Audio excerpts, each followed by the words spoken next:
ನಮಸ್ಕಾರ. ನನ್ನ ಹೆಸರು ಡಾಕ್ಟರ್ ರಚನಾ ಶಿವರಾಮ್. ನಾನು ಸರದೇವ್ ಕಣ್ಣಿನ ಆಸ್ಪತ್ರೆಯಲ್ಲಿ ಚೀಫ್ ಆಫ್ ಮೆಡಿಕಲ್ ಸರ್ವಿಸಸ್ ಹಾಗೂ ಸೀನಿಯರ್ ಕನ್ಸಲ್ಟೆಂಟ್ ಆಗಿ ವರ್ಕ್ ಮಾಡ್ತಾ ಇದ್ದೀನಿ. ಕಣ್ಣಿನ ರಕ್ಷಣೆ ಹೇಗಿರಬೇಕು ಮತ್ತೆ ಈ ಡಿಜಿಟಲ್ ಯುಗದಲ್ಲಿ ಸ್ಕ್ರೀನ್ ಟೈಮಿಂಗ್ ಎಷ್ಟಿರಬೇಕು ಅಂತ? ಸೊ ಈಗ ಈ ಡಿಜಿಟಲ್ ಯುಗದಲ್ಲಿ ನಾವು ಸ್ಕ್ರೀನ್ ಟೈಮ್ ಅವಾಯ್ಡ್ ಮಾಡಲಿಕ್ಕೆ ಸಾಧ್ಯನೇ ಇಲ್ಲ.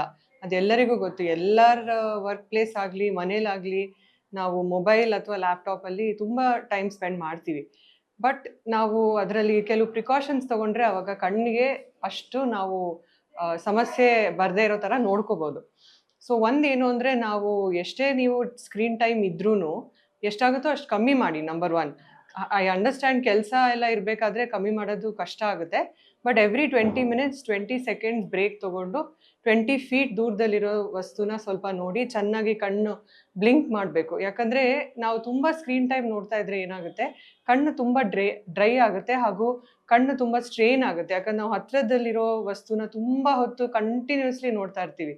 ಸೊ ಅದಕ್ಕೆ ಈ ಥರ ಇದಕ್ಕೆ 20-20-20 ರೂಲ್ ಅಂತ ಹೇಳ್ತೀವಿ. So this will avoid computer vision syndrome. ಅಂದರೆ ಕಣ್ಣು ಡ್ರೈ ಆಗೋದು, ಕಣ್ಣು ರೆಡ್ನೆಸ್ ಬರೋದು, ಹಾಗೂ ಕಣ್ಣಲ್ಲಿ ನಿಮಗೆ ಏನೋ ಬಿದ್ದಿದೆ, ಕಣ್ಣು ಉಜ್ಕೋಬೇಕು ಅನ್ಸೋದು, ಕಣ್ಣು ತುಂಬ ಟಯರ್ಡ್ನೆಸ್ ಆಗೋದು, ಅದೆಲ್ಲ ಕಮ್ಮಿ ಆಗುತ್ತೆ. ಕಣ್ಣಿನ ರಕ್ಷಣೆಗೆ ಏನೇನು ಪ್ರಿಕಾಷನ್ಸ್? ಕಣ್ಣಿನ ರಕ್ಷಣೆಗೆ ನಂಬರ್ ಒನ್, ಚೆನ್ನಾಗಿರೋ ಹೆಲ್ದಿ ಡಯಟ್, ಅಂದರೆ ಬ್ಯಾಲೆನ್ಸ್ ಡಯಟ್. ಜಾಸ್ತಿ ತರಕಾರಿ ಮತ್ತು ಹಣ್ಣುಗಳನ್ನೆಲ್ಲ ತಿನ್ನಬೇಕು. ಮತ್ತು ನೀವು ಮಾಂಸ ತಿಂತೀರಾ ಅಂತಂದರೆ ಜಾಸ್ತಿ ಲೀನ್ ಮೀಟ್, ಅಂದರೆ ಫಿಶ್, ಚಿಕನ್, ಎಗ್ಸ್ ಅಂಥದ್ದು ತಿನ್ನಬೇಕು. ಅದೆಲ್ಲ ಕಣ್ಣಿಗೆ ತುಂಬ ಒಳ್ಳೆಯದು. ಹಾಗೂ ಎಷ್ಟಾಗುತ್ತೋ ಅಷ್ಟು ಸ್ಕ್ರೀನ್ ಟೈಮ್ ಕಮ್ಮಿ ಮಾಡಬೇಕು. ಮತ್ತು ಚಿಕ್ಕ ಮಕ್ಕಳಿಗೆ ನಾವು ಎಷ್ಟಾಗುತ್ತೋ ಅಷ್ಟು ನಾವು ಸ್ಕ್ರೀನ್ ಟೈಮ್ ಕೊಡಲೇಬಾರ್ದು. ಅವರಿಗೆ ಫೋನ್ ಆಗಲಿ, ಲ್ಯಾಪ್ಟಾಪ್ ಆಗಲಿ, ಯಾವುದೇ ಆಗಲಿ ಎಷ್ಟಾಗುತ್ತೋ ಅಷ್ಟು ಕೊಡಬಾರ್ದು. ಎಸ್ಪೆಷಲಿ 2 ವರ್ಷದಕ್ಕಿಂತ ಚಿಕ್ಕ ಮಕ್ಕಳಿಗೆ ಯಾವತ್ತೂ ನಾವು ಮೊಬೈಲ್ ಫೋನ್ಸ್ ಕೊಡಲೇಬಾರ್ದು. ಯಾಕಂದರೆ ಅವರಿಗೆ ಅದರಿಂದ ತುಂಬ ತೊಂದರೆಗಳಾಗುತ್ತೆ. ಮತ್ತು ಮುಂದೆ ಅವರಿಗೆ ಕನ್ನಡಕ ಬರೋ ಸಮಸ್ಯೆ ಅದೆಲ್ಲ ಶುರು ಆಗಿಬಿಡುತ್ತೆ. ಚಿಕ್ಕ ಮಕ್ಕಳಿಗೇನೆ ಸ್ವಲ್ಪ ಕಣ್ಣು ಪ್ರಾಬ್ಲಮ್ ಆಗುತ್ತೆ, ಸರಿಯಾಗಿ ಕಾಣಲ್ಲ, ಆ ಥರದ್ದೆಲ್ಲ ದೃಷ್ಟಿಹೀನತೆ ಆಗ್ತಾ ಇರುತ್ತೆ. ಅದಕ್ಕೆಲ್ಲ ರೀಸನ್ಸ್ ಏನು? ಚಿಕ್ಕ ವಯಸ್ಸಿಗೆ ಆ ಥರ ಆಗುತ್ತೆ. ಒಂದು, ಈಗ ನಾವು ಏನು ನೋಡ್ತಾ ಇದ್ದೀವಿ ಅಂದರೆ ಕೋವಿಡ್ ಪ್ಯಾಂಡಮಿಕ್ ಏನಾಗಿತ್ತು, ಅದಾದ್ಮೇಲಿಂದ ತುಂಬ ಈ ಥರ ಸಮಸ್ಯೆಗಳನ್ನ ನಾವು ನೋಡ್ತಾ ಇದ್ದೀವಿ ಚಿಕ್ಕ ಮಕ್ಕಳಲ್ಲಿ. ಯಾಕಂದರೆ ಕೋವಿಡ್ ಟೈಮಲ್ಲಿ ಆನ್ಲೈನ್ ಕ್ಲಾಸಸ್ ಅನ್ನೋದು ಶುರು ಆಯಿತು. ಸೊ ಆನ್ಲೈನ್ ಕ್ಲಾಸಸ್ಸಲ್ಲಿ ಮಕ್ಕಳು ದಿನ ಇಡೀ ಲ್ಯಾಪ್ಟಾಪ್ ಅಥವಾ ಟ್ಯಾಬ್ ಅಥವಾ ಫೋನ್ ಮುಂದೆ ಕೂತು ಕಲಿತಾ ಇದ್ರು, ಮತ್ತು ಕ್ಲಾಸಸ್ ಎಲ್ಲ ಅಟೆಂಡ್ ಮಾಡ್ತಾ ಇದ್ರು. ಇದರಿಂದ ಏನಾಗುತ್ತೆ, ಕಣ್ಣು ಇವಾಗ ಚಿಕ್ಕ ಮಕ್ಕಳಲ್ಲಿ ಕಣ್ಣು ಇನ್ನೂ ಬೆಳೀತಾ ಇರುತ್ತೆ. ನಮಗೆಲ್ಲ ದೊಡ್ಡವರಾದ್ಮೇಲೆ ಕಣ್ಣು ಬೆಳವಣಿಗೆ ಅಷ್ಟಿರಲ್ಲ. ಆದರೆ ಚಿಕ್ಕ ಮಕ್ಕಳಲ್ಲಿ ನೀವು ಬೆಳೀತಾ ಇರಬೇಕಾದ್ರೆ ಜಾಸ್ತಿ ಹತ್ತಿರದ ವಸ್ತು, ಅಂದರೆ ಸ್ಕ್ರೀನ್ ಆಗಲಿ, ಲ್ಯಾಪ್ಟಾಪ್ ಯಾವುದೇ ಆಗಲಿ ನೋಡ್ತಾ ಇದ್ರೆ ಕಂಟಿನ್ಯೂಸ್ಲಿ ಅವ್ರದ್ದು ಕಣ್ಣಿನ ಬೆಳವಣಿಗೆಯಲ್ಲಿ ತುಂಬ ಚೇಂಜಸ್ ಆಗುತ್ತೆ. ಈ ಚೇಂಜಸ್ಸಿಂದ ಏನಾಗುತ್ತೆ, ಅವರಿಗೆ ಕಣ್ಣಲ್ಲಿ ಕನ್ನಡಕ ಬರೋ ಸಮಸ್ಯೆ, ಅಥವಾ ನಾವೇನು ಪವರ್ ಅಂತೀವಲ್ಲ, ಆ ಪವರ್ ಬರೋ ಸಮಸ್ಯೆ ಎಲ್ಲ ಶುರು ಆಗುತ್ತೆ.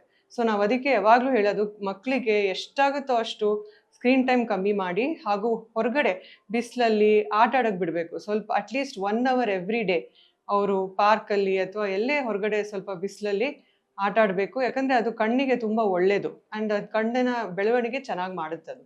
ಮೊಬೈಲ್ ಕೊಟ್ಬಿಡ್ತಾರೆ ಮ್ಯಾಮ್ ಚಿಕ್ಕ ಮಕ್ಕಳಿಗೆ, ಸ್ವಲ್ಪ ಅವಾಯ್ಡ್ ಆಗೋಕ್ಕೆ. ಅವ್ರ ಮಕ್ಕಳ ಕಡೆಯಿಂದ ಅವ್ರು ಅವಾಯ್ಡ್ ಆಗ್ಬಿಡ್ಬೇಕು ಅಂದ್ಬಿಟ್ಟು ಮೊಬೈಲ್ ಕೊಟ್ಬಿಟ್ಟು ಹೊರಟೋಗ್ಬಿಟ್ಟಿರ್ತಾರೆ. ಅವರು ಮೊಬೈಲಲ್ಲೇ ಮುಳುಗ್ಬಿಟ್ಟಿರ್ತಾರೆ. ಅಂತ ಪೇರೆಂಟ್ಸ್ಗೆ ಏನು ಹೇಳ್ತೀರಾ? ಆಮೇಲೆ ಆ ಮಕ್ಕಳು ಮೊಬೈಲ್ ನೋಡೋದ್ರಿಂದ ತುಂಬ ಕೆಟ್ಟ ಪರಿಣಾಮ ಇದಾಗುತ್ತೆ ಅಂತಂದ್ರೆ ಏನು? ಸೊ ಮಕ್ಕಳು ಯಾಕೆ ಅಷ್ಟು ಮೊಬೈಲ್ ಫೋನ್ಸ್ ನೋಡಿ ನೋಡಿ ಅಡಿಕ್ಟ್ ಆಗ್ತಾರೆ? ಯಾಕಂದರೆ ಅವ್ರ ಪೇರೆಂಟ್ಸ್ನ ನೋಡೇನೆ ಕಲ್ತ್ಕೊಳ್ಳೋದು. ಇವಾಗ ಅವ್ರ ಪೇರೆಂಟ್ಸ್ ಮಕ್ಳ ಮುಂದೆ ತುಂಬ ಮೊಬೈಲ್ ಫೋನ್ ಯೂಸ್ ಮಾಡೋದು, ಯಾವಾಗಲೂ ಮೊಬೈಲಲ್ಲೇ ಇರ್ತಾರೆ ಅಂತೆಲ್ಲ ನೋಡಿದ್ರೆ ಮಕ್ಳಿಗೆ ಆಸೆ ಆಗುತ್ತೆ. ಓ, ಅವ್ರೇನೋ ಕೈಯಲ್ಲಿ ಇಟ್ಕೊಂಡಿದ್ದಾರೆ, ನಾನು ನೋಡ್ತೀನಿ. ಅದು ಒಂದ್ಸತಿ ನೋಡಿದ್ರೆ ಆ ಕಲರ್ಫುಲ್ ಥಿಂಗ್ಸು ಅದೆಲ್ಲ ಮೂವ್ ಆಗ್ತಾ ಇರೋದೆಲ್ಲ ನೋಡಿದ್ರೆ ಮಕ್ಕಳಿಗೆ ಇದೇನೋ ಹೊಸದು ಅಂತ ಅವರು ಇಮಿಡಿಯೇಟ್ಲಿ ಅದನ್ನೇ ಬೇಕು ಅಂತ ಕೇಳ್ತಾರೆ. ಸೊ ಅದಕ್ಕೆ ಫಸ್ಟ್ ಆಫ್ ಆಲ್ 2 ವರ್ಷದಕ್ಕಿಂತ ಚಿಕ್ಕ ಮಕ್ಕಳಿಗೆ ಮೊಬೈಲ್ ಫೋನ್ಸ್ ಕೊಡಲೇಬಾರ್ದು. ಅವ್ರು ಊಟ ಮಾಡ್ತಾ ಇಲ್ಲ, ನಾನು ಮೊಬೈಲ್ ಕೊಡ್ತೀನಿ, ಅದರಿಂದ ಅವರು ನೋಡಿಕೊಂಡು ಬೇಗ ಬೇಗ ತಿಂತಾರೆ, ಅದೆಲ್ಲ ತಪ್ಪು. ಸ್ವಲ್ಪ ತಾಳ್ಮೆಯಿಂದ ಮಕ್ಕಳನ್ನ ಕೂರಿಸಿ ಅವ್ರಿಗೆ ಬೇರೆ ಥರ ನೀವು ಡಿಸ್ಟ್ರಾಕ್ಟ್ ಮಾಡಿ, ಹೊರಗಡೆ ಕರ್ಕೊಂಡು ಹೋಗಿ. ಬೇರೆ ನಾವು ಹಳೆ ಕಾಲದಲ್ಲೆಲ್ಲ ಮಾಡ್ತಾ ಇದ್ರು, ನೋಡು ಚಂದಮಾಮ ನೋಡು, ಹಕ್ಕಿ ನೋಡು, ಅದು ನೋಡು, ಇದು ನೋಡು ಅಂತ. That is the best. Old is gold ಅನ್ನೋದು ಅದಕ್ಕೇನೆ. ಯಾಕಂದರೆ ಈಗ ನಾವು ಸ್ಕ್ರೀನ್ ಟೈಮ್, ನಮಗೇನೋ ಕೆಲಸ ಇರುತ್ತೆ, ನಾವು ಮಕ್ಕಳಿಗೆ ಬೇಗ ಊಟ ಮಾಡಿಸ್ಬೇಕು ಅಂದ್ಬಿಟ್ಟು ಮೊಬೈಲ್ ಫೋನ್ ಅವ್ರ ಮುಂದೆ ಇಟ್ಬಿಟ್ಟು ಊಟ ಮಾಡಿ ಅಂತ ಬಿಟ್ಬಿಡ್ತೀವಿ. ಆ ಥರ ಯಾವತ್ತೂ ಮಾಡಬಾರ್ದು. ಯಾಕಂದರೆ ಅದರಿಂದ ಆಗೋ ಪರಿಣಾಮ ತುಂಬ ತುಂಬಾ ಆಮೇಲೆ ನಾವು ಪೇರೆಂಟ್ಸ್ ಆಗಿರೋರು ತುಂಬಾ ಪಶ್ಚಾತ್ತಾಪ ಪಡ್ತಾರೆ ದಟ್ ನಾನು ಮೊದಲು ಸರಿಯಾಗಿ ನೋಡ್ಕೊಂಡಿದ್ರೆ, ಸರಿಯಾಗಿ ಕಣ್ಣಿನ ಬಗ್ಗೆ ಯೋಚನೆ ಮಾಡಿದಿದ್ರೆ ಮಕ್ಳದು ಈ ತರ ಆಗ್ತಾ ಇರ್ಲಿಲ್ಲ ಅಂತ. ಸೊ ಎಷ್ಟಾಗುತ್ತೋ ಅಷ್ಟು ಸ್ಕ್ರೀನ್ ಅವಾಯ್ಡ್ ಮಾಡಿ. ನಂಗೆ ಅರ್ಥ ಆಗುತ್ತೆ ಸ್ಕೂಲಲ್ಲಿ ಮತ್ತೆ ಹೋಮ್ ವರ್ಕು ಅದು ಇದು ಅಂತ ಒಂದೊಂದ್ಸತಿ ಆನ್ಲೈನ್ ಎಲ್ಲ ಕೊಡ್ಬೋದು, ಅಷ್ಟು ಮಾತ್ರ ಮಾಡಿ. ಬಟ್ ಎಷ್ಟಾಗುತ್ತೋ ಅಷ್ಟು ಬೇರೆ ತರ ಸ್ಕ್ರೀನ್ ಟೈಮ್ನ ಅವಾಯ್ಡ್ ಮಾಡಬೇಕು. ದೊಡ್ಡವರಾಗಿ ಚಿಕ್ಕವರಾಗಿ ಮೊಬೈಲು, ಈ ಲ್ಯಾಪ್ಟಾಪ್ ಸ್ಕ್ರೀನ್ ಅನ್ನೋದೇ ಎಷ್ಟು ಅದರಿಂದ ಬರುವಂತ ಒಂದು ಬ್ರೈಟ್ನೆಸ್ ಅದೆಲ್ಲನೂ ಕಣ್ಣಿಗೆ ಎಷ್ಟು ಹಾನಿ ಆಗುತ್ತೆ, ಅದರಿಂದ ಏನು ಕೆಟ್ಟ ಪರಿಣಾಮಗಳು. ಹೌದು. ಸೊ ಕಣ್ಣು ಒಂದೇ ಅಂತಲ್ಲ. ಸೊ ಈ ಲ್ಯಾಪ್ಟಾಪ್ ಎನಿ ಸ್ಕ್ರೀನ್ಸ್ ಅದರಲ್ಲಿ ಬ್ಲೂ ಲೈಟ್ ಅನ್ನೋದು ಎಮಿಟ್ ಆಗುತ್ತೆ. Blue light is nothing but it is a type of visible light. But ಅದು ಏನು ಪ್ರಾಬ್ಲಮ್ಸ್ ಕೊಡುತ್ತೆ ಅಂದ್ರೆ, ಒಂದು ನಮ್ಮ ಸ್ಲೀಪ್ ಸೈಕಲ್ ಅಂದ್ರೆ ನಾವು ಯೂಶಲಿ ಇಷ್ಟೊತ್ತಿಗೆ ಮಲ್ಕೋತೀವಿ, ಇಷ್ಟೊತ್ತಿಗೆ ಎದ್ದೇಳ್ತೀವಿ, ಅದು ಸರಿಯಾಗಿ ಅದನ್ನ ಆ ಥರ ಆಗೋದಿಕ್ ಬಿಡೋದಿಲ್ಲ ಆ ಬ್ಲೂ ಲೈಟ್ ಅನ್ನೋದು. ಎಸ್ಪೆಷಲಿ ನಾವು ರಾತ್ರಿ ಇವಾಗ 10:30ಗೆ ಮಲ್ಕೋಬೇಕು, 10 ಗಂಟೆಯಿಂದ ನಾವು ಮೊಬೈಲ್ ನೋಡ್ತಾನೆ ಇರ್ತೀವಿ, ಆಮೇಲೆ ನಮಗೆ ಸರಿಯಾಗಿ ನಿದ್ರೆ ಬರಲ್ಲ. ನಿದ್ರೆ ಬಂದ್ರೂ ಅದು ಒಳ್ಳೆ ಥರ ನಿದ್ರೆ ಅಲ್ಲ. ಸರಿಯಾಗಿ ನಿದ್ದೆ ಬರದೆ, ಸರಿಯಾಗಿ ನಾವು ರೆಸ್ಟ್ ಮಾಡದೇ ಇದ್ರೆ ಮತ್ತೆ ನಮಗೆ ಅದರಿಂದಾನೇ ತುಂಬ ಹೆಲ್ತ್ ಪ್ರಾಬ್ಲಮ್ಸ್ ಆಗುತ್ತೆ. ನೆಕ್ಸ್ಟ್ ಕಣ್ಣಿಗೆ ಯಾವ ಥರ ತೊಂದರೆ ಅಂದರೆ, ಸ್ಕ್ರೀನ್ದು ಬ್ರೈಟ್ನೆಸ್ ಆಗಲಿ ಅಥವಾ ನಾವು ಸ್ಕ್ರೀನ್ ಜಾಸ್ತಿ ನೋಡ್ತಾ ಇದ್ರೆ ನಾವು ಕಣ್ಣು ಬ್ಲಿಂಕ್ ಮಾಡೋದು ತುಂಬ ಕಮ್ಮಿ ಆಗಿಬಿಡುತ್ತೆ. ಸೊ ಅದರಿಂದ ನಮಗೆ ಕಣ್ಣಲ್ಲಿ ಡ್ರೈನೆಸ್ ಅನ್ನೋದು ಮತ್ತು ಕಣ್ಣು ಸ್ಟ್ರೈನ್ ಆಗುತ್ತೆ. ಅದರಿಂದ ನಮಗೆ ತುಂಬ ಕಣ್ಣು ಟಯರ್ಡ್ ಅನ್ಸೋದು, ಯಾವಾಗಲೂ ಕಣ್ಣು ಮುಚ್ಕೋಬೇಕು, ಕಣ್ಣು ಉಜ್ಬೇಕು, ಕಣ್ಣು ಕೆಂಪಾಗೋದು, ಕಣ್ಣಲ್ಲೇನೋ ಇದೆ ಅಂತ ಅನ್ಸೋದು, ಕಣ್ಣಲ್ಲಿ ನೀರು ಬರೋದು, ಇದೆಲ್ಲ ಶುರು ಆಗುತ್ತೆ. ಮತ್ತೆ ಇದು ತುಂಬಾ ಸಿವಿಯರ್ ಸ್ಟೇಜಿಗೆ ಹೋದ್ರೆ ಅವಾಗ ನಾವು ಸಿವಿಯರ್ ಡ್ರೈ ಐಸ್ ಅಂತೀವಿ. ಅದರಿಂದ ಅದರದಾದೇನೆ ಪ್ರಾಬ್ಲಮ್ ಶುರು ಆಗುತ್ತೆ. ಮತ್ತೆ ಎಷ್ಟೊಂದು ಜನರಿಗೆ ಕಣ್ಣಲ್ಲಿ ಇವಾಗ ನಂಬರ್ ಇಲ್ಲದೆ ಇದ್ರೂ ತುಂಬಾ ಸ್ಕ್ರೀನ್ ಟೈಮ್ ಎಸ್ಪೆಷಲಿ ಮಕ್ಕಳಲ್ಲಿ ತುಂಬಾ ನೋಡ್ತಾ ಇದ್ರೆ ಕಣ್ಣಿಗೆ ಅವಾಗ ಕನ್ನಡಕ ಹಾಕೋಬೇಕಾಗುತ್ತೆ, ಯಾಕಂದ್ರೆ ಅವರಿಗೆ ದೃಷ್ಟಿ ಕಮ್ಮಿ ಆಗ್ತಾ ಹೋಗುತ್ತೆ. ಆಮೇಲೆ ಐಟಿ ಇಂದ ಒಂದು ಏನೋ ಒಂದು ಜೆರಾಕ್ಸ್ ಅಂಗಡಿ ಇಟ್ಟಿದ್ವಿ, ಒಂದು ಇದಕ್ಕಿದೀವಿ ಅಂತಂದ್ರೆ ಈಗ ಮೇಯ್ನು ಕಂಪ್ಯೂಟರು ಲ್ಯಾಪ್ಟಾಪು ಅದು ಇರಲೇಬೇಕು ಅಂತಾರೆ ಅಂಥವ್ರಿಗೆ. ಆಮೇಲೆ ವರ್ಕಿಂಗ್ ಇರೋರಿಗೆ, ಸಿಸ್ಟಮ್ ವರ್ಕಿಂಗ್ ಇರೋರಿಗೆ 7 to 8 hours ಕಂಟಿನ್ಯೂಸ್ ಸಿಸ್ಟಮ್ ನೋಡ್ತಾ ಇರ್ತೀವಿ ಅನ್ನೋರಿಗೆ ನಿಮ್ಮ ಸಜೆಷನ್ಸು, ಆಮೇಲೆ ಅದರಿಂದ ಏನಾದರೂ ಅವಾಯ್ಡ್ ಮಾಡೋಕ್ಕೆ ಬೇರೆ ಏನಾದರೂ ಮಾಡ್ಬೋದಾ ಆ ಥರ? ಸೊ ಇವಾಗ ಎಷ್ಟೊಂದು ಜನಕ್ಕೆ ವರ್ಕ್ ಪ್ಲೇಸ್ ರಿಲೇಟೆಡ್ ಆಗಿರೋದ್ರಿಂದ ಸ್ಕ್ರೀನ್ ಟೈಮ್ ಫುಲ್ ಅವಾಯ್ಡ್ ಮಾಡ್ಲಿಕ್ಕೆ ಸಾಧ್ಯ ಇಲ್ಲ. ಸೊ ಅದಕ್ಕೆ ನಾವು ಹೇಳೋದು ಒಂದು ಸಿಂಪಲ್ ರೂಲ್ ಇದೆ, 20-20-20 ರೂಲ್ ಅಂತ. 20 minutes, every 20 minutes take a break for 20 seconds, look at something that is 20 feet away from you. So ಇದೇನು ಮಾಡುತ್ತೆ, ಇದನ್ನು ಫಾಲೋ ಮಾಡಿದ್ರೆ ನಮ್ಮ ಕಣ್ಣು ರಿಲ್ಯಾಕ್ಸ್ ಆಗುತ್ತೆ. ಆ್ಯಂಡ್ ನಾವು ಕಣ್ಣು ಚೆನ್ನಾಗಿ ಬ್ಲಿಂಕ್ ಮಾಡೋದ್ರಿಂದ, ಈ ಥರ ಜಸ್ಟ್ 20 seconds ಬ್ರೇಕ್ ತೊಗೊಳೋದ್ರಿಂದ ಕಣ್ಣಲ್ಲಿರೋ ಡ್ರೈನೆಸ್ ಎಲ್ಲ ಕಮ್ಮಿ ಆಗುತ್ತೆ. ಮತ್ತು ನಾವು ಹೇಳ್ತೀವಿ ಇನ್ನೊಂದು, ಈ ಆರ್ಟಿಫಿಷಿಯಲ್ ಟಿಯರ್ ಡ್ರಾಪ್ಸ್ ಅಂತ ಬರುತ್ತೆ, ಅದು ನಿಮ್ಮ ಕಣ್ಣಿನ ಡಾಕ್ಟ್ರು ನಿಮಗೆ ಬರ್ಕೊಡ್ಬೋದು, ಒಂದ್ಸತಿ ಟೆಸ್ಟ್ ಮಾಡಿಸಿ ನೋಡಿ. ಆ ಆರ್ಟಿಫಿಷಿಯಲ್ ಟಿಯರ್ ಡ್ರಾಪ್ಸು ನಮ್ಮ ಕಣ್ಣನ್ನು ಯಾವಾಗಲೂ ವೆಟ್ ಅಂದರೆ ಒದ್ದೆಯಾಗಿಡುತ್ತೆ. ನಮ್ಮ ಕಣ್ಣು ಯಾವಾಗಲೂ ಒದ್ದೆಯಾಗಿರಲೇಬೇಕು, ಇಲ್ಲ ಅಂತಂದರೆ ಅದರಿಂದಾನೇ ತೊಂದರೆಗಳು ಶುರುವಾಗುತ್ತೆ. ಸೊ ಆ ಆರ್ಟಿಫಿಷಿಯಲ್ ಟಿಯರ್ ಡ್ರಾಪ್ಸ್ ಯೂಸ್ ಮಾಡಿದ್ರೂ ಈ ಥರ ಪ್ರೊಫೆಷನ್ಸ್, ಈ ಥರ jobs where it is you can't avoid screen time ಅಂತ ಇರಬೇಕಾದ್ರೆ ಈ ಆರ್ಟಿಫಿಷಿಯಲ್ ಟಿಯರ್ ಡ್ರಾಪ್ಸ್ ಯೂಸ್ ಮಾಡ್ಬೋದು. ಆಮೇಲೆ ಕಣ್ಣಿನ ಕ್ಯಾನ್ಸರ್ ಇದೆ ಅಂತಾನೆ ತುಂಬಾ ಜನಕ್ಕೆ ಗೊತ್ತೇ ಇರಲ್ಲ. ಅದು ತಿಳ್ಕೊಳ್ಳೋಷ್ಟರಲ್ಲೇ ಅವ್ರು ಕಣ್ಣು ಕಳ್ಕೊಂಡ್ಬಿಟ್ಟಿರ್ತಾರೆ. ಆ ಲೆವೆಲ್ಗೆಲ್ಲ ಹೋಗಿರುವಂಥ ಉದಾಹರಣೆಗಳಿದ್ದಾವೆ. ಕಣ್ಣಿನ ಕ್ಯಾನ್ಸರ್ ಹೆಂಗಾಗುತ್ತೆ, ಅದ್ರ ಲಕ್ಷಣಗಳೇನು, ಅದ್ರ ಟ್ರೀಟ್ಮೆಂಟ್ ಏನಾದ್ರು ಇದೆಯಾ? ಸೊ ಕಣ್ಣಿನ ಕ್ಯಾನ್ಸರ್ ಅನ್ನೋದು ತುಂಬ ವಾಸ್ಟ್, ಅಂದರೆ ಅದರಲ್ಲೇ ತುಂಬ ಥರದ ಕ್ಯಾನ್ಸರ್ಸ್ ಬರುತ್ತೆ. ಒಂದು ಕಣ್ಣಿನ ರೆಪ್ಪೆ ಕ್ಯಾನ್ಸರ್ ಇರ್ಬೋದು, ಅಥವಾ ಕಣ್ಣು ಒಳಗಡೆ, ಕಣ್ಣು ಗುಡ್ಡೆ ಒಳಗಡೆಯಿಂದ ಕ್ಯಾನ್ಸರ್ ಬರ್ಬೋದು, ಕಣ್ಣು ಸುತ್ತಲೂ ಕ್ಯಾನ್ಸರ್ ಬರ್ಬೋದು. ಸೊ ಈ ಕಣ್ಣಿನ ರೆಪ್ಪೆ ಕ್ಯಾನ್ಸರ್ ಎಲ್ಲ ಬರೋದು ಯೂಶ್ವಲಿ ಅದು ಸ್ವಲ್ಪ ವಯಸ್ಸಾದ್ಮೇಲೆ, ಅಂದರೆ ಒಂದು 50-60 ವರ್ಷ ಆದಮೇಲೆ ನಾವು ಕಣ್ಣಿನ ರೆಪ್ಪೆದ ಕ್ಯಾನ್ಸರ್ ನೋಡ್ತೀವಿ. ಅದು ಗೊತ್ತಾಗುತ್ತೆ, ಯಾಕಂದರೆ ಅವ್ರಿಗೇನೆ ಗೊತ್ತಾಗುತ್ತೆ ಏನೋ ಇದೆ ಕಣ್ಣು ರೆಪ್ಪೆ ಮೇಲೆ. ಸೊ ಅವರೆಲ್ಲ ಸ್ವಲ್ಪ ಬೇಗ ಬರ್ತಾರೆ.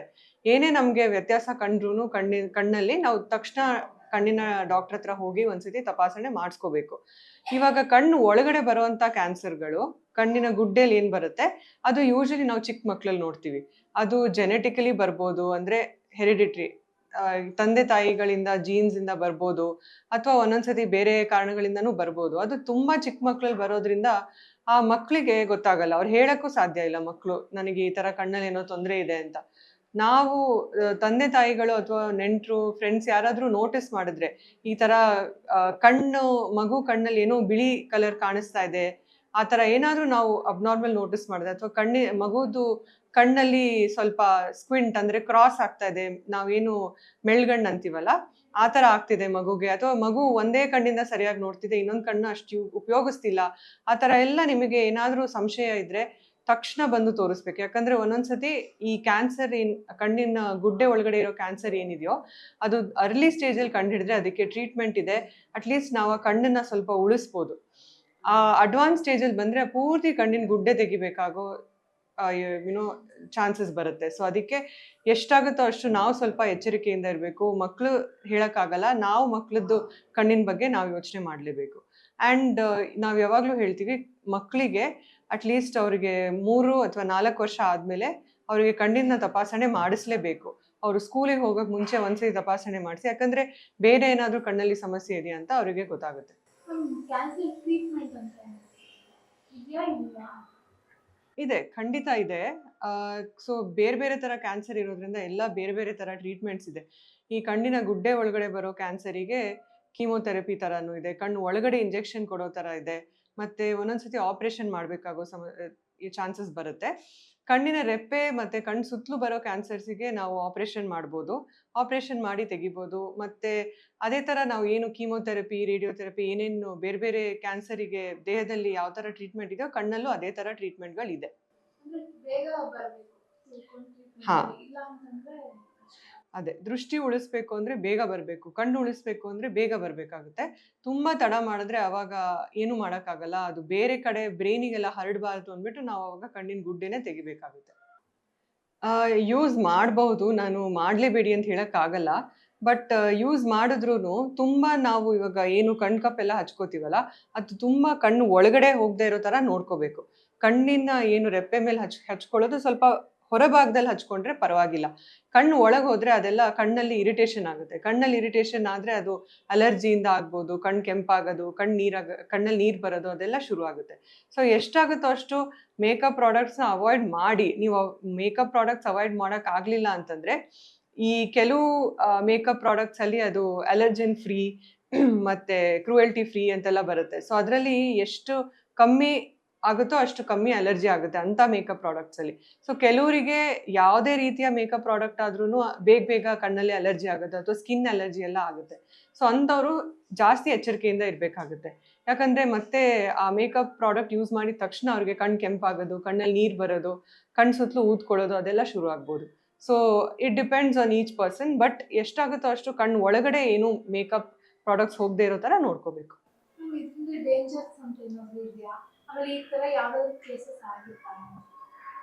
ನಾವು ತುಂಬ ಜನ ನೋಡ್ತೀವಿ ಈ ಥರ ಮೇಕಪ್ ಪ್ರಾಡಕ್ಟ್ಸ್ ಯೂಸ್ ಮಾಡಿ ಕಣ್ಣಲ್ಲಿ ಕೆಂಪಾಗಿ, ಕಣ್ಣಲ್ಲಿ ತುಂಬ ನೋವು ಬರೋದು ಅದೆಲ್ಲ ಶುರು ಆಗುತ್ತೆ. ಬಟ್ ಅದೇ ನಾವು ಮೇಕಪ್ ಹಾಕೋಬೇಕಾದ್ರೂ ತುಂಬ ಎಚ್ಚರಿಕೆಯಿಂದ ಹಾಕೋಬೇಕು. ಕೇರ್ಫುಲ್ ಆಗಿ ಕಣ್ಣು ಒಳಗಡೆ ಏನು ಹೋಗದೆ ಇರೋ ಥರ ನೋಡ್ಕೋಬೇಕು ಅಷ್ಟೇ. ಯಾಕೆ ತಾನೇ ಆಸೆ ಇರಲ್ಲ, ನನ್ನ ಕಣ್ಣು ಚೆನ್ನಾಗಿರ್ಬೇಕು, ತುಂಬ ವರ್ಷ ಬಾಳಿಕೆ ಬರಬೇಕು, ನಾನು ಇನ್ನೊಬ್ರಿಗೆ ದಾನ ಕೊಡೋ ಥರ ಇರಬೇಕು ಅಂತ ತುಂಬ ಜನ ಥಿಂಕ್ ಮಾಡ್ತಿರ್ತಾರೆ. ಅಂಥವ್ರಿಗೆ ನಿಮ್ಮ ಸಜೆಷನ್ಸ್ ಏನು ಮಾಡ್ಬೋದು ಅವರು ಕೇರ್ಗೆ? ಕಣ್ಣಿನ ಬೇಸಿಕ್ ಐ ಕೇರ್ ಅಂದರೆ ಒಂದು ಚೆನ್ನಾಗಿರೋ ಬ್ಯಾಲೆನ್ಸ್ ಡಯಟ್, ಅಂದರೆ ಚೆನ್ನಾಗಿ ತರಕಾರಿ, ಹಣ್ಣುಗಳು, ಮತ್ತು ನೀವು ನಾನ್ ವೆಜ್ ತಿಂತೀರಾ ಅಂದರೆ ಫಿಶ್ಶು, ಚಿಕನ್, ಎಗ್ಸ್ ಅದೆಲ್ಲ ತಿನ್ನಬೇಕು. ಸೊ ಅದರಿಂದ ಕಣ್ಣಿನ ಒಳಗಡೆ ಚೆನ್ನಾಗಿ ಅದು ನ್ಯೂಟ್ರಿಷನ್ ಸಿಗುತ್ತೆ, ಕಣ್ಣು ಹೆಲ್ದಿಯಾಗಿರುತ್ತೆ. ಸೆಕೆಂಡ್ ಏನು ಅಂದರೆ ನಾವು ಎಷ್ಟಾಗುತ್ತೋ ಅಷ್ಟು ಸ್ಕ್ರೀನ್ ಟೈಮ್ ಅವಾಯ್ಡ್ ಮಾಡಬೇಕು ಅಥವಾ ಸ್ಕ್ರೀನ್ ಟೈಮ್ ಕಮ್ಮಿ ಮಾಡಬೇಕು. ಆ್ಯಂಡ್ ಥರ್ಡ್ ಏನು, 40 ವರ್ಷದ ಮೇಲಿರೋರು ಎಲ್ಲರೂ ಅಟ್ಲೀಸ್ಟ್ ಒನ್ಸ್ ಎ ಇಯರ್ ಕಣ್ಣು ಚೆಕಪ್ ಮಾಡಿಸ್ಬೇಕು. ಆ್ಯಂಡ್ ಮಕ್ಕಳಿಗೂ ಅಷ್ಟೇ 3 ವರ್ಷ ಅಥವಾ 4 ವರ್ಷದ ಮೇಲಿನ ಮಕ್ಕಳಿಗೆ ಕಣ್ಣು ಚೆಕಪ್ ಮಾಡಿಸಿ. ಯಾಕಂದರೆ ಅವರಿಗೆ ಕಣ್ಣಲ್ಲಿ ಏನಾದರೂ ಸಮಸ್ಯೆ ಇದ್ದರೆ ಅದಕ್ಕೆ ಟ್ರೀಟ್ಮೆಂಟ್ ಅವಾಗ ಕೊಟ್ಟರೆ ಕಣ್ಣು ಬೆಳೀತಾ ಬೆಳೀತಾ ಚೆನ್ನಾಗಿ ಬೆಳೆಯುತ್ತೆ. ನಾವು ಚಿಕ್ಕ ಮಕ್ಕಳಿಗೆ ಕರೆಕ್ಟಾಗಿ ಟ್ರೀಟ್ಮೆಂಟ್ ಕೊಡಲಿಲ್ಲ ಅಂದರೆ ಮತ್ತೆ ದೊಡ್ಡವರಾದಮೇಲೆ ಅದಕ್ಕೆ ಟ್ರೀಟ್ಮೆಂಟ್ ಕೊಡೋದು ತುಂಬ ಕಷ್ಟ. ಸೊ ರೆಗ್ಯುಲರ್ ಐ ಚೆಕಪ್, ಒಳ್ಳೆ ಬ್ಯಾಲೆನ್ಸ್ಡ್ ಡಯಟ್, ಮತ್ತು ನಿಮ್ಮದು ಲೈಫ್ ಸ್ಟೈಲ್ ಚೆನ್ನಾಗಿರಬೇಕು. ಸ್ಮೋಕಿಂಗ್, ಆಲ್ಕೋಹಾಲ್ ಎಲ್ಲ ಎಷ್ಟಾಗುತ್ತೋ ನೀವು ಅವಾಯ್ಡ್ ಮಾಡಿದ್ರೆ ಅವಾಗ ಕಣ್ಣಿನ ಆರೋಗ್ಯನೂ ಚೆನ್ನಾಗಿರುತ್ತೆ. ಈಗ ಮೀನು ತಿಂದರೆ ಕಣ್ಣು ಚೆನ್ನಾಗಿರುತ್ತೆ ಅಂತ ತುಂಬ ಜನ ಹೇಳ್ತಾರೆ, ನಿಜನಾ? ಮೀನಲ್ಲಿ ಒಮೆಗಾ 3 ಫ್ಯಾಟಿ ಆಸಿಡ್ಸ್ ಅಂತ ನಾವು ಹೇಳ್ತೀವಿ, ಅದು ಒಳ್ಳೆ ಫ್ಯಾಟಿ ಆಸಿಡ್ಸು. ಅದು ಕಣ್ಣಿನ ಐ ಹೆಲ್ತ್ ಅಂದರೆ ಕಣ್ಣಿಗೆ ಚೆನ್ನಾಗಿ ಏನಂತಾರೆ ನ್ಯೂಟ್ರಿಷನ್ ಕೊಡುತ್ತೆ ಅದು. ಸೊ ತಿಂದರೆ ಒಳ್ಳೇದೇನೆ. ಬಟ್ ನಾವು ಯಾವಾಗಲೂ ಹೇಳ್ತೀವಿ ಅದು ಒಳ್ಳೇದು ಅಂದ್ಬಿಟ್ಟು ಬರೀ ಅದನ್ನು ತಿಂದು ಬೇರೆ ಎಲ್ಲ ಬಿಟ್ಬಿಡೋದು ಅದು ಒಳ್ಳೇದಲ್ಲ. ಆ balance diet is always the best diet. Balance diet ಅಂತ ಹೇಳಿದ್ರಿ, ಕಣ್ಣು ನನಗೆ ಸ್ವಲ್ಪ ಚೆನ್ನಾಗಿ ಕಾಣಿಸ್ತಾರೆ, ಇದಕ್ಕೆ ನಾನು ಡಯಟ್ ಫಾಲೋ ಮಾಡ್ತೀನಿ. ಕಣ್ಣಿಗೆ ಏನೇನು ಇಂಪಾರ್ಟೆಂಟ್ ಬೇಕೋ ಆ ಥರ ಫುಡ್ ತಗೊಳ್ಳೋದು, ಈ ಥರ ಎಲ್ಲ ನಾನು ಮಾಡಿದ್ರೆ ಕಣ್ಣು ಸರಿ ಹೋಗುತ್ತಾ ಅಂತ.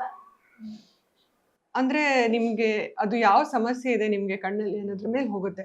ಸೊ ನಾವಿವಾಗ ಬ್ಲರಿಂಗ್ ಅಂದ್ರೆ ಬ್ಲರ್ನೆಸ್ ಅದೆಲ್ಲ ಅದಕ್ಕೆ ಕಣ್ಣಿನ ನೀವು ಬ್ಯಾಲೆನ್ಸ್ ಡಯಟ್ ಇಂದ ಅದನ್ನ ಕಂಟ್ರೋಲ್ ಮಾಡ್ತೀನಿ ಅಂದ್ರೆ ಅದು ಕಷ್ಟ. ಬ್ಯಾಲೆನ್ಸ್ ಡಯಟ್ ಯಾವಾಗ್ಲೂ ಇಟ್ ಇಸ್ ಪ್ರಿವೆಂಟೇಟಿವ್. ಅಂದ್ರೆ ನಿಮಗೆ ಬೇರೆ ಜಾಸ್ತಿ ತೊಂದರೆಗಳಾಗದೇ ಇರ್ಲಿ ಅನ್ನೋದಕ್ಕೆ ನೀವು ಬ್ಯಾಲೆನ್ಸ್ ಡಯಟ್ ಚೆನ್ನಾಗಿರೋ ಪೌಷ್ಟಿಕ ಆಹಾರಗಳೆಲ್ಲ ತಿನ್ಬೇಕು ಕಣ್ಣು ಚೆನ್ನಾಗಿರ್ಬೇಕು ಅಂದ್ರೆ. ಬಟ್ ನಿಮ್ಗೆ ಆಲ್ರೆಡಿ ಕಣ್ಣಿನ ಕೆಲವು ಸಮಸ್ಯೆಗಳಿದೆ ಅಂತಂದ್ರೆ ಅದು ಯಾವಾಗ್ಲೂ ನೀವು ಕಣ್ಣಿನ ಡಾಕ್ಟರ್ ಹತ್ರ ಹೋಗಿ ಟ್ರೀಟ್ಮೆಂಟ್ ತಗೊಂಡ್ರೆ ಬೆಸ್ಟ್. ಯಾಕಂದ್ರೆ ನಾವು ಎಷ್ಟೇ ಒಳ್ಳೆ ಆಹಾರ, ಎಷ್ಟೇ ಬ್ಯಾಲೆನ್ಸ್ಡ್ ಡಯಟ್, ಎಷ್ಟೇ ಹೆಲ್ದಿ ಲೈಫ್ ಸ್ಟೈಲ್ ಫಾಲೋ ಮಾಡಿದ್ರು ಕೆಲವೊಮ್ಮೆ ಈ ತರ ತೊಂದರೆಗಳಾಗಬಹುದು. ಬಟ್ ಈ ತೊಂದರೆಗಳಿಗೆ ಕಣ್ಣಿನ ಡಾಕ್ಟ್ರು ಹತ್ರ ನೀವು ತೋರಿಸಿದ್ರೆ ಡೆಫಿನೆಟ್ಲಿ ಅದಕ್ಕೆ ಟ್ರೀಟ್ಮೆಂಟ್ ಕೊಡ್ತಾರೆ, ಆಮೇಲೆ ಅದನ್ನ ಕಂಟ್ರೋಲ್ ಮಾಡ್ಬೋದು. ಕಣ್ಣಿನ ಮೇಲೆ ಹೊರೆ ಬಂದಿರುತ್ತೆ ಅಂದ್ರೆ ತುಂಬಾ ಜನ ಇದನ್ನ ನೋಡಿರೋದು ಓಲ್ಡ್ ಏಜ್ ಪೀಪಲ್ಸ್ ಅಲ್ಲಿ, ಅಂಥವ್ರಿಗೆ ಏನಾದ್ರು ಟ್ರೀಟ್ಮೆಂಟ್ಸ್ ಇದೆಯಾ ಅಂತ. ಸೊ ಕಣ್ಣಿನ ಪೊರೆ ಅನ್ನೋದು it is a natural phenomenon. ನಮ್ಮ ಕಣ್ಣು ಒಳಗಡೆ ಎಲ್ಲರಿಗೂ ಎಲ್ಲರ ಕಣ್ಣಲ್ಲೂ ಒಂದು ಲೆನ್ಸ್ ಅಂತ ಇರುತ್ತೆ. ಅದು ನ್ಯಾಚುರಲ್ ಲೆನ್ಸ್, ಅದು ಟ್ರಾನ್ಸ್ಪರೆಂಟ್ ಅಂದ್ರೆ ಅದು ಕ್ಲಿಯರ್ ಆಗಿರ್ಬೇಕು. ವಯಸ್ಸಾಗ್ತಾ ಆಗ್ತಾ ಹೇಗೆ ನಮ್ಗೆ ಬಿಳಿ ಕೂದಲು ಬರುತ್ತೆ ಅದೇ ತರ ಆ ಲೆನ್ಸ್ ಟ್ರಾನ್ಸ್ಪರೆನ್ಸಿ ಕಮ್ಮಿ ಆಗುತ್ತೆ. ಸೊ ಅದು ಸ್ವಲ್ಪ ಬಿಳಿ ಆಗ್ತಾ ಹೋಗುತ್ತೆ ಆ ಲೆನ್ಸ್, ಅದರಿಂದ ನಮಗೆ ದೃಷ್ಟಿ ಕಮ್ಮಿ ಆಗುತ್ತೆ. ಈಗ ಬೇರೆ ತೊಂದರೆ ಇರೋರು ಅಂದ್ರೆ ಶುಗರು, BP ಆ ಥರ ಬೇರೆ ಬೇರೆ ಪ್ರಾಬ್ಲಮ್ಸ್ ಇರೋರಿಗೆ ಸ್ವಲ್ಪ ಬೇಗ ಬರ್ಬೋದು ಈ ಪೊರೆ ಅನ್ನೋದು. ಇನ್ನು ಮಿಕ್ಕಿದ್ದವರಿಗೆ ಹೇಳಕ್ಕಾಗಲ್ಲ, ಅವ್ರದ್ದು ಲೈಫ್ ಸ್ಟೈಲ್ ಮತ್ತೆ ಅವ್ರದ್ದು ಡಯಟ್ ಅದ್ರ ಮೇಲೆ ಹೋಗುತ್ತೆ. ಸೊ ಯೂಶಲಿ ನಾವು ಇದನ್ನ ವಯಸ್ಸಾದವರಲ್ಲಿ ಕಾಣಿಸ್ಕೊಳ್ಳುತ್ತೆ ಈ ಪೊರೆ ಅನ್ನೋದು. ಸೊ ಪೊರೆ ಬಂದ್ಮೇಲೆ ಅದು ನಿಮ್ಗೆ ಪೊರೆಯಿಂದ ನಿಮಗೆ ದೃಷ್ಟಿ ಪ್ರಾಬ್ಲಮ್ಸ್ ಆಗ್ತಾ ಇದೆ, ನನಗೆ ಕ್ಲಾರಿಟಿ ಸರಿಯಾಗಿಲ್ಲ, ಮತ್ತೆ ನನಗೆ ದೂರದಷ್ಟು ಸರಿಯಾಗಿ ಕಾಣಿಸ್ತಾ ಇಲ್ಲ, ಈ ತರ ಎಲ್ಲ ಸಮಸ್ಯೆಗಳಾಗ್ಬೋದು. ಸೊ ಇದಕ್ಕೆ ಮೇನ್ ಟ್ರೀಟ್ಮೆಂಟ್ ಏನು ಅಂತಂದ್ರೆ ಸರ್ಜರಿ. ಸೊ ನಾವು ಇದಕ್ಕೆ ಆಪರೇಷನ್ ಮಾಡಿ ಈ ಪೊರೆನ ತೆಗೆದು ಆರ್ಟಿಫಿಷಿಯಲ್ ಲೆನ್ಸ್ನ ಕೂರಿಸ್ತೀವಿ ಕಣ್ಣು ಒಳಗಡೆ. And this is one of the most commonly performed surgeries. And ಇದನ್ನ ಎಷ್ಟು ಫ್ರೀಕ್ವೆಂಟ್ಲಿ ಮಾಡ್ತಾರೆ ಅಂದ್ರೆ it is one of the most perfected surgeries also. ದೃಷ್ಟಿ ದೋಷ ಇದ್ದವರು ಈಗ ಚೆಕ್ ಮಾಡಿಸ್ಕೊಂಡು ಗ್ಲಾಸ್ ತಗೊಂಡಿರ್ತಾರೆ, ಸ್ವಲ್ಪ ದಿನ ಯೂಸ್ ಮಾಡಿ ಬಿಡ್ತಾರೆ, ಅದರಿಂದ ಏನಾದ್ರು ಸೈಡ್ ಎಫೆಕ್ಟ್ಸ್ ಆಗುತ್ತಾ ಅಂತ ಅವ್ರಿಗೆ? ಖಂಡಿತ. ಇವಾಗ ಯೂಶಲಿ ನಾವು ಕನ್ನಡಕ ಯಾವಾಗ ಹಾಕೋತೀವಿ ಅಂದ್ರೆ ನಮಗೆ ಬೋರ್ಡ್ ಕಾಣಿಸ್ತಾ ಇಲ್ಲ, ನಾನು ಫಸ್ಟ್ ಬೆಂಚಲ್ಲಿ ಕೂತ್ಕೊಂಡ್ರೆ ಬೋರ್ಡ್ ಕಾಣಿಸುತ್ತೆ ಅಂತ ತುಂಬಾ ಮಕ್ಕಳು ಬರ್ತಾರೆ. ಸೊ ಅಂಥವರಿಗೆ ನಾವು ಕನ್ನಡಕ ಯಾಕೆ ಕೊಡ್ತೀವಿ ಅಂದ್ರೆ ಅವ್ರ ಕಣ್ಣಿನ ಬೆಳವಣಿಗೆ ಆಗ್ತಾ ಇರುತ್ತೆ. ಈ ಟೈಮಲ್ಲಿ ಅವ್ರ ಕಣ್ಣು ಒಳಗಡೆ ಸರಿಯಾಗಿ ಅವ್ರಿಗೆ ಕ್ಲಿಯರ್ ಆಗಿ ಕಾಣಿಸ್ಲಿಲ್ಲ, ದೂರದ ವಸ್ತು ಆಗ್ಲಿ ಹತ್ರದಾಗ್ಲಿ ಕ್ಲಿಯರ್ ಆಗಿ ಕಾಣಿಸ್ಲಿಲ್ಲ ಅಂದ್ರೆ ಆ ಕಣ್ಣು ಸರಿಯಾಗಿ ಬೆಳೆಯಲ್ಲ.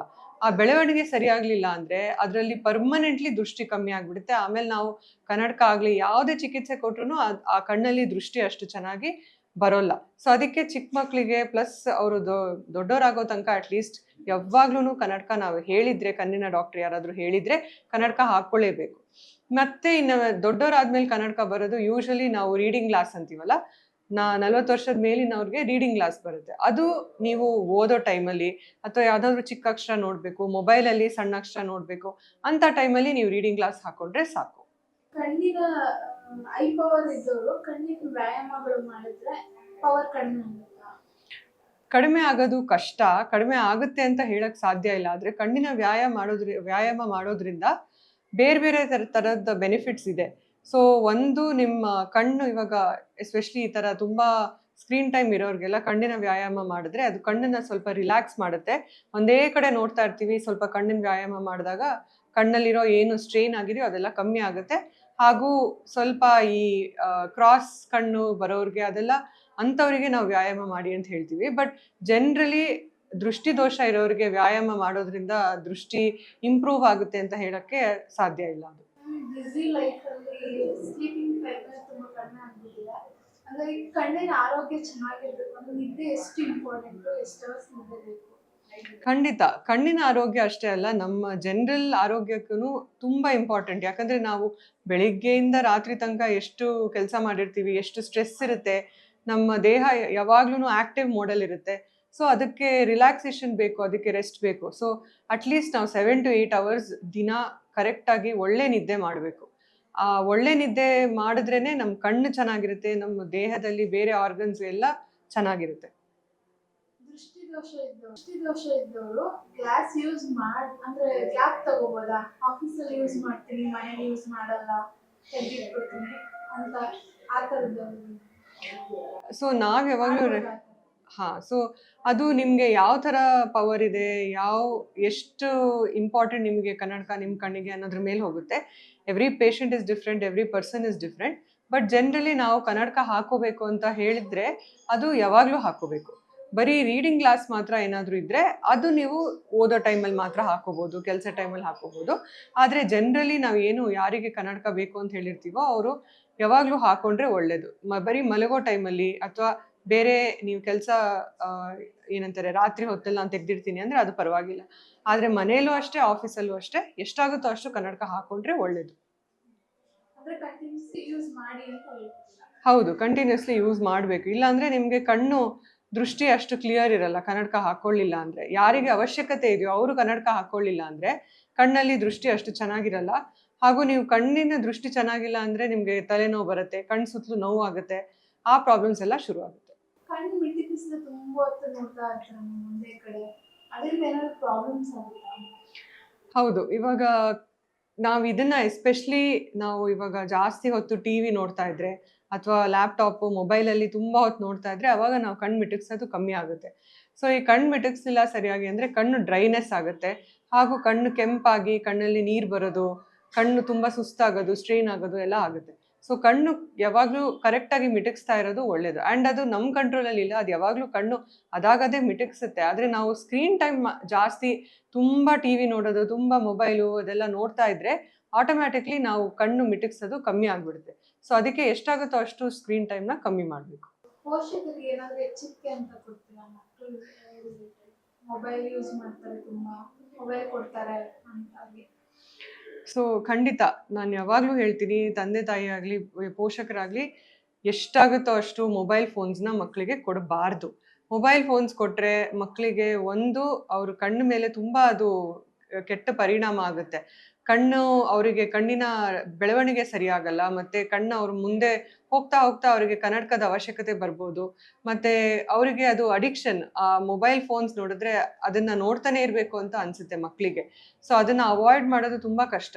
ಅದಕ್ಕೆ ಎಷ್ಟಾಗುತ್ತೋ ಅಷ್ಟು ಮೊಬೈಲ್ ಫೋನ್ಸ್ ಎಲ್ಲ ಕೊಡಲೇಬಾರ್ದು ಮಕ್ಕಳಿಗೆ. ಕಣ್ಣು ಚೆನ್ನಾಗಿರ್ಬೇಕು ಅಂದರೆ ಸ್ಕ್ರೀನ್ ಟೈಮ್ ಕಮ್ಮಿ ಮಾಡಬೇಕು. ಈಗ ಐ ಡೊನೇಷನ್ ಬಗ್ಗೆ ತುಂಬಾ ಜನಕ್ಕೆ ಮಾಹಿತಿ ಇರಲ್ಲ, ಏನಾದರೂ ಇನ್ಫಾರ್ಮೇಶನ್ ಕೊಡ್ಬೋದಾ ಅದರಲ್ಲಿ? ಸೊ ಐ ಡೊನೇಷನ್ ಅನ್ನೋದು ತುಂಬ ಮುಖ್ಯ. ಯಾಕಂದರೆ ಈಗ ಎಷ್ಟೋ ಜನಕ್ಕೆ ಸಾವಿರಾರು ಜನಕ್ಕೆ ಕಣ್ಣಿನ ದೃಷ್ಟಿ ದೋಷ ಇರುತ್ತೆ. ಯಾಕಂದರೆ ನಾವು ಏನು ಮುಂದೆ ಕಣ್ಣಿನ ಭಾಗ ಇರುತ್ತಲ್ಲ ಅದಕ್ಕೆ ನಾವು ಕಾರ್ನಿಯಾ ಅಂತೀವಿ. ಆ ಕಾರ್ನಿಯಾ ಪ್ರಾಬ್ಲಮ್ಸ್ ಇರೋರಿಗೆ ತುಂಬ ಜನಕ್ಕೆ ದೃಷ್ಟಿ ತುಂಬ ಕಮ್ಮಿ ಆಗಿಬಿಟ್ಟಿರುತ್ತೆ. ಅಂಥವರಿಗೆ ಈ ಐ ಡೊನೇಷನ್ ಮಾಡಿರ್ತಾರಲ್ಲ ಅವರ ಕಣ್ಣಿನ ಕಾರ್ನಿಯಾನ ನಾವು ತೆಗೆದು ಈ ದೃಷ್ಟಿ ದೋಷ ಇರೋರಿಗೆ ಹಾಕಿ ನಾವು ಆಪರೇಷನ್ ಮಾಡಿದ್ರೆ ಅವರಿಗೆ ಮತ್ತೆ ದೃಷ್ಟಿ ಕೊಟ್ಟ ಹಾಗೆ. It is giving somebody the gift of sight. So ಇದು one of the most simple organ donation ಅನ್ಬೋದು.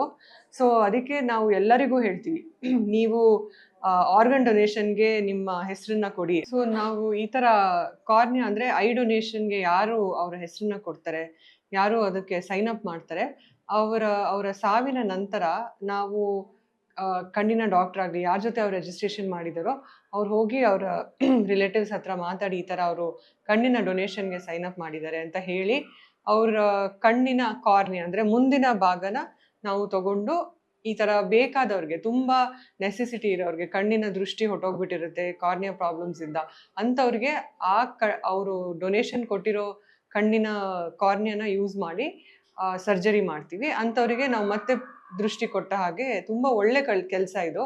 ಖಂಡಿತ ಎಲ್ಲರೂ ಐ ಡೊನೇಷನ್ಗೆ ಪ್ರೋತ್ಸಾಹ ಕೊಡಬೇಕು, ಎಲ್ಲರೂ ಐ ಡೊನೇಷನ್ ಮಾಡಬೇಕು. ಸೊ ಕಾಂಟ್ಯಾಕ್ಟ್ ಲೆನ್ಸ್ ಅನ್ನೋದು ಈಗ ಎಷ್ಟೊಂದು ಜನಕ್ಕೆ ಕನ್ನಡಕ ಉಪಯೋಗಿಸೋಕ್ಕೆ ಇಷ್ಟ ಇರಲ್ಲ. ಅಂಥವರು ಕಾಂಟ್ಯಾಕ್ಟ್ ಲೆನ್ಸ್ ಯೂಸ್ ಮಾಡ್ಬೋದು. ಹಾಗೂ ನಾವು ಡಾಕ್ಟರ್ಸ್ ಪ್ರಿಸ್ಕ್ರೈಬ್ ಮಾಡಿರ್ತೀವಿ, ಕೆಲವರಿಗೆ ಕಣ್ಣಲ್ಲಿ ಬೇರೆ ಬೇರೆ ಥರ ಪ್ರಾಬ್ಲಮ್ಸ್ ಇರುತ್ತೆ, ಅಂಥವ್ರಿಗೂ ಕಾಂಟ್ಯಾಕ್ಟ್ ಲೆನ್ಸ್ ಅವಶ್ಯಕತೆ ಬೇಕಾಗುತ್ತೆ. ಸೊ ಈ ಕಾಂಟ್ಯಾಕ್ಟ್ ಲೆನ್ಸ್ ಯೂಸ್ ಮಾಡೋದ್ರಿಂದ ಜಾಸ್ತಿ ತೊಂದರೆಗಳು ಅಂತ ಏನೂ ಇಲ್ಲ, ಆಸ್ ಲಾಂಗ್ ಆಸ್ ನಾವು ಸರಿಯಾಗಿ ಕ್ಲೆನ್ಲಿನೆಸ್ ಮೇಂಟೈನ್ ಮಾಡಬೇಕು. ಮತ್ತು ಹೇಗೆ ಅದನ್ನು ಉಪಯೋಗಿಸೋದು ಅಂತ ನಾವು ಹೇಳ್ಕೊಟ್ಟಿರ್ತೀವಿ. ಯಾರು ಕಾಂಟ್ಯಾಕ್ಟ್ ಲೆನ್ಸ್ ಯೂಸ್ ಮಾಡ್ತಾರೆ ಅಂಥವರು ಆ ರೂಲ್ಸ್ನ ಕರೆಕ್ಟಾಗಿ ಫಾಲೋ ಮಾಡಬೇಕು. ಅವರು ಕಾಂಟ್ಯಾಕ್ಟ್ ಲೆನ್ಸ್ನ ಇಡೋ ಕೇಸ್ನ ಕರೆಕ್ಟಾಗಿ ಕ್ಲೀನಾಗಿ ಇಟ್ಕೋಬೇಕು, ಸೊಲ್ಯೂಷನ್ ಕ್ಲೀನಾಗಿರಬೇಕು, ಕಾಂಟ್ಯಾಕ್ಟ್ ಲೆನ್ಸ್ ಯೂಸ್ ಮಾಡಕ್ ಮುಂಚೆ ಕೈ ಚೆನ್ನಾಗಿ ಸೋಪ್ ಹಾಕಿ ತೊಳ್ಕೊಬೇಕು. ಇದೆಲ್ಲ ಮಾಡಿದ್ರೆ ಅವಾಗ ಏನು ಆಗಲ್ಲ. ಕೆಲವರಿಗೆ ಇದೆಲ್ಲ ಸರಿಯಾಗಿ ನೀವು ಫಾಲೋ ಮಾಡಲಿಲ್ಲ ಅಂತಂದ್ರೆ ಕಣ್ಣಲ್ಲಿ ಇನ್ಫೆಕ್ಷನ್ ಆಗೋ ಚಾನ್ಸಸ್ ಇರುತ್ತೆ. ಸೊ ಇನ್ನು ಕೆಲವರಿಗೆ ಆ ಕಾಂಟ್ಯಾಕ್ಟ್ ಲೆನ್ಸ್ ಇಂದ ಕಣ್ಣಲ್ಲಿ ಅಲರ್ಜಿ ಆಗೋ ಚಾನ್ಸಸ್ಸು ಇರುತ್ತೆ. ಸೊ ಈ ತರ ಏನೇ ತೊಂದರೆ ಆದ್ರೂ ಕಣ್ಣಲ್ಲಿ ನೀವು ಕಾಂಟ್ಯಾಕ್ಟ್ ಲೆನ್ಸ್ ಯೂಸ್ ಮಾಡೋರು ಕಣ್ಣಲ್ಲಿ ಕೆಂಪಾಗುತ್ತೆ, ಕಣ್ಣಲ್ಲಿ ನೀರು ಬರ್ತಾ ಇದೆ, ಆ ಥರ ಎಲ್ಲ ನಿಮಗೆ ಕಣ್ಣಲ್ಲಿ ಏನೋ ಚುಚ್ತಾ ಇದೆ ಅಂತೆಲ್ಲ ಅನ್ಸಿದ್ರೆ ತಕ್ಷಣ ನಿಮ್ಮ ಕಣ್ಣಿನ ಡಾಕ್ಟರ್ ಹತ್ರ ಹೋಗಬೇಕು. ಯಾಕಂದ್ರೆ ಕಣ್ಣಲ್ಲಿ ಇನ್ಫೆಕ್ಷನ್ ಏನಾದರೂ ಇದ್ರೆ ಅವ್ರು ಅದಕ್ಕೆ ಟ್ರೀಟ್ಮೆಂಟ್ ಕೊಡ್ತಾರೆ. ಆಮೇಲೆ ಅದು ಲೆನ್ಸ್ ಯೂಸ್ ಮಾಡೋ ಒಂದು ವಿಧಾನ ಏನ್ ಕೇಳಬೇಕು ನಾವು.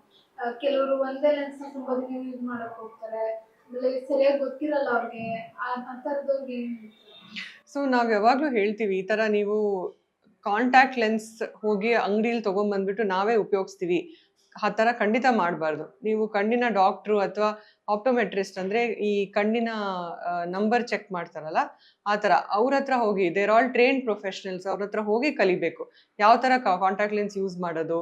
ಮತ್ತು ಬೇರೆ ಬೇರೆ ಥರ ಕಾಂಟ್ಯಾಕ್ಟ್ ಲೆನ್ಸ್ ಇರುತ್ತೆ. ಒಂದು ಮಂತ್ಲಿ ಯೂಸ್ ಮಾಡ್ಬೋದು, ಕೆಲವುದು ಡೈಲಿ ಡಿಸ್ಪೋಸಬಲ್ ಅಂತ ಇರುತ್ತೆ. ಸೊ ಅದ್ರ ಮೇಲೆ ನೀವು ಎಕ್ಸ್ಪೈರಿ ಹೇಗೆ ಯಾವಾಗ ಯೂಸ್ ಮಾಡಬೇಕು, ಯಾವಾಗ ಅದನ್ನು ಬಿಸಾಕಬೇಕು ಅದೆಲ್ಲ ಹೇಳ್ಕೊಡ್ತಾರೆ. ಹಾಗೂ ಯಾವ ಥರ ಕಾಂಟ್ಯಾಕ್ಟ್ ಲೆನ್ಸ್ ಹಾಕೋಬೇಕು, ಯಾವ ಥರ ಅದನ್ನು ತೆಗಿಬೇಕು, ಅದನ್ನು ಸ್ಟೋರ್ ಮಾಡೋದು ಹೇಗೆ, ಯಾವ ಥರ ನಾವು ಮೇಂಟೈನ್ ಮಾಡಬೇಕು ಎಲ್ಲ ಹೇಳ್ಕೊಡ್ತಾರೆ. ಸೊ ಇದೆಲ್ಲ ಗೊತ್ತಾದ ಮೇಲೇ ಕಾಂಟ್ಯಾಕ್ಟ್ ಲೆನ್ಸ್ ಯೂಸ್ ಮಾಡಬೇಕು. ಹಾಗೆ ನಾವು ಅಂಗಡಿಲಿ ತೊಗೊಂಡ್ವಿ ನಾವೇ ಯೂಸ್ ಮಾಡಿದ್ವಿ ಆ ಥರ ಎಲ್ಲ ಮಾಡಿದ್ರೆ ಮತ್ತೆ ತುಂಬ ತೊಂದರೆಗಳಾಗುತ್ತೆ. ಮತ್ತು ಕಣ್ಣಿನ ಇನ್ಫೆಕ್ಷನ್ನು, ಅಲರ್ಜಿ, ಮತ್ತು ಕಣ್ಣಿನ ಕಾರ್ನಿಯಾ ಅಂದರೆ ಮುಂದಿನ ಭಾಗದ ಮೇಲೆ ಇನ್ಫೆಕ್ಷನ್ನು, ಅದರಿಂದ ಮತ್ತೆ ಬೇರೆ ಬೇರೆ ತೊಂದರೆಗಳಾಗೋ ಚಾನ್ಸಸ್ ಇರುತ್ತೆ.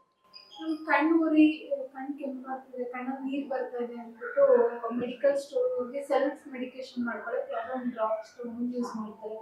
ಅದು ಓಕೆನಾ ಅಥವಾ ಡೇಂಜರಸ್? ಹೌದು, ಡೇಂಜರಸ್ ಖಂಡಿತ. ಯಾಕಂದ್ರೆ ಎಲ್ಲರಿಗೂ ಒಂದೇ ತರ ಕಣ್ಣಿನ ತೊಂದರೆಗಳಿರಲ್ಲ. ನನಗೆ ಕಣ್ಣಲ್ಲಿ ಕೆಂಪು ಆಗಿರ್ಬೋದು, ಇನ್ನೊಬ್ರಿಗೂ ಕಣ್ಣಲ್ಲಿ ಕೆಂಪಾಗಿರ್ಬೋದು, ಬಟ್ ಅದ್ರ ಕಾರಣಗಳು ಬೇರೆ ಬೇರೆ ಇರುತ್ತೆ.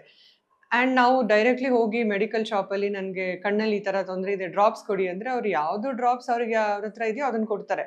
ಅದನ್ನು ಯೂಸ್ ಮಾಡಿದ್ಮೇಲೆ ಅದರದೇ ಸೈಡ್ ಎಫೆಕ್ಟ್ಸ್ ಆಗೋ ಚಾನ್ಸಸ್ ಇರುತ್ತೆ. ಸೊ ಖಂಡಿತ ಯಾವಾಗಲೂ ನಿಮಗೆ ಕಣ್ಣಿನ ಏನೇ ಸಮಸ್ಯೆ ಇದ್ರೂ ನಿಮ್ಮ ಕಣ್ಣಿನ ಡಾಕ್ಟ್ರ್ ಹತ್ರ ಹೋಗಿ ತೋರಿಸ್ಕೊಂಡು ಅವರು ಕೊಡೋ ಡ್ರಾಪ್ಸ್ನ ಯೂಸ್ ಮಾಡಬೇಕು. ನೀವೇ ಹೋಗಿ ಡ್ರಾಪ್ಸ್ ತೊಗೊಂಡು ಯೂಸ್ ಮಾಡೋದು ತುಂಬ ತಪ್ಪು. ಅದರಿಂದ ಮತ್ತೆ ಬೇರೆ ಬೇರೆ ಕಾಯಿಲೆಗಳಾಗ್ಬೋದು, ಬೇರೆ ಬೇರೆ ತೊಂದರೆಗಳಾಗ್ಬೋದು. ಅದಕ್ಕೆ ಯಾವಾಗಲೂ ನಿಮ್ಮ ಕಣ್ಣಿನ ಡಾಕ್ಟ್ರ್ ಸಲಹೆ ತೊಗೊಂಡೇನೆ ಡ್ರಾಪ್ಸ್ ಉಪಯೋಗಿಸ್ಬೇಕು. ರಕ್ಷಣೆ ಮತ್ತೆ ಚೆನ್ನಾಗಿರ್ಬೇಕು ಅಂದ್ರೆ ಡಯಟ್ ಅಲ್ಲಿ ಏನೆಲ್ಲ ಫುಡ್ಸ್ ಇದ್ರೆ ಓಕೆ ಅಂತ. ಸೊ ಕಣ್ಣು ಚೆನ್ನಾಗಿರ್ಬೇಕು, ಕಣ್ಣಿನ ಆರೋಗ್ಯ ಚೆನ್ನಾಗಿರ್ಬೇಕು ಅಂದರೆ ನಾವು ಯಾವಾಗಲೂ ಜಾಸ್ತಿ ತರಕಾರಿ, ಜಾಸ್ತಿ ಹಣ್ಣುಗಳು, ಮತ್ತು ಮಾಂಸ ತಿನ್ನೋರು ಜಾಸ್ತಿ ಲೀನ್ ಮೀಟ್ ಅಂತೀವಿ, ಫಿಶ್, ಚಿಕನ್ ಮತ್ತು ಎಗ್ಸು, ಇದೆಲ್ಲ ತುಂಬ ಒಳ್ಳೆಯದು ಕಣ್ಣಿಗೆ. ಮತ್ತು ಯಾವುದೇ ನಾವು ತಿಂದ್ರೂ ತುಂಬ ನಾನು ಓಕೆ ಇದು ನನ್ನ ಕಣ್ಣಿಗೆ ಒಳ್ಳೇದು ಅಂದ್ಬಿಟ್ಟು ಕೆಲವರು ಬರೀ ಕ್ಯಾರೆಟ್ ತಿಂತಾರೆ, ಇನ್ನು ಕೆಲವರು ಬರೀ ಸ್ಪಿನಚ್ ತಿಂತಾರೆ. ಆ ಥರ ಅಲ್ಲ, ಎಲ್ಲ ತಿನ್ನಬೇಕು. ಆದರೆ ಜಾಸ್ತಿ ನಾವು ಏನು ತಿಂತೀವೋ ಪ್ರೋಸೆಸ್ಡ್ ಫುಡ್ ಅಂದರೆ ಹೊರಗಡೆ ನಮಗೆ ಪ್ಯಾಕೆಟಲ್ಲಿ ಸಿಗೋವಂಥ ಫುಡ್ ಆಗಿರ್ಬೋದು ಅಥವಾ ಹೋಟ್ಲ್ಗಳಲ್ಲಿ ಸಿಗೋವಂಥ ಫುಡ್, ಅದನ್ನೆಲ್ಲ ಎಷ್ಟಾಗುತ್ತೋ ಅಷ್ಟು ಕಮ್ಮಿ ಮಾಡಬೇಕು. ಮನೆಯಲ್ಲಿ ಪೌಷ್ಟಿಕ ಆಹಾರಗಳನ್ನ, ಮನೇಲಿ ತಯಾರಿಸಿರುವಂಥ ಆಹಾರಗಳನ್ನ ತಿಂದರೆ ಎಷ್ಟು ಒಳ್ಳೆಯದು ಅಂತ ನಮಗೆಲ್ಲರಿಗೂ ಗೊತ್ತಿದೆ. ಸೊ ಅದೇ ಥರ ಕಣ್ಣಿಗೂ ಈ ಥರ ಆಹಾರಗಳನ್ನೇ ಒಳ್ಳೆಯದು. ಈಗ ತುಂಬ ಜನ IT ಪ್ರೊಫೆಷ್ನಲ್ಸ್ ಆಗಲಿ ಅಥವಾ ಬೇರೆ ಥರ ಪ್ರೊಫೆಷ್ನಲ್ಸ್ ಯಾರು ಸ್ಕ್ರೀನ್ ಟೈಮ್ ಜಾಸ್ತಿ ಇದೆ, ಲ್ಯಾಪ್ಟಾಪ್ ಮತ್ತು ಫೋನನ್ನು ಜಾಸ್ತಿ ಯೂಸ್ ಮಾಡ್ತಾರೆ, ಅವರಿಗೆ ಕಣ್ಣಲ್ಲಿ ಡ್ರೈನೆಸ್ ಬರುತ್ತೆ. ಅದಕ್ಕೆ ನಾವು ಡ್ರೈ ಐ ಸಿಂಡ್ರೋಮ್ ಅಂತೀವಿ, ಕಂಪ್ಯೂಟರ್ ವಿಷನ್ ಸಿಂಡ್ರೋಮ್ ಅಂತೀವಿ. ಸೊ ಈ ಥರ ತೊಂದರೆ ಇರೋರಿಗೆ ನಮ್ಮ ಸರದೇವ್ ಕಣ್ಣಿನ ಆಸ್ಪತ್ರೆಯಲ್ಲಿ ಒಂದು ಆಧುನಿಕ ಮೆಷಿನ್ ಇದೆ, ಇಡ್ರಾ ಅಂತ. That is a dry I testing machine. ಆ ಮೆಷಿನಲ್ಲಿ ನಮಗೆ ಯಾವ ಥರ ಕಣ್ಣಿನ ಡ್ರೈನೆಸ್ ಇದೆ, ಇದರಿಂದ ಏನು ಸಮಸ್ಯೆಗಳಾಗುತ್ತೆ ಅಂತ ನಾವು ಕಂಡುಹಿಡಿಬೋದು. ಅದಕ್ಕೆ ಟ್ರೀಟ್ಮೆಂಟ್ ಟಾರ್ಗೆಟೆಡ್ ಟ್ರೀಟ್ಮೆಂಟ್ ಕೊಡಬಹುದು. ಸೊ ಈ ಥರ ಡ್ರೈನೆಸ್ ಇರೋರು ಖಂಡಿತ ಇದನ್ನು ಉಪಯೋಗಿಸ್ಕೋಬೇಕು. ಈ ಥರ ಟೆಸ್ಟಿಂಗ್ ಮಾಡಿಸ್ಕೊಂಡು ಅವರಿಗೆ ಟ್ರೀಟ್ಮೆಂಟ್ ತೊಗೋಬೇಕು ಅಂತ ನಾನು ಹೇಳಕ್ಕೆ ಇಷ್ಟಪಡ್ತೀನಿ.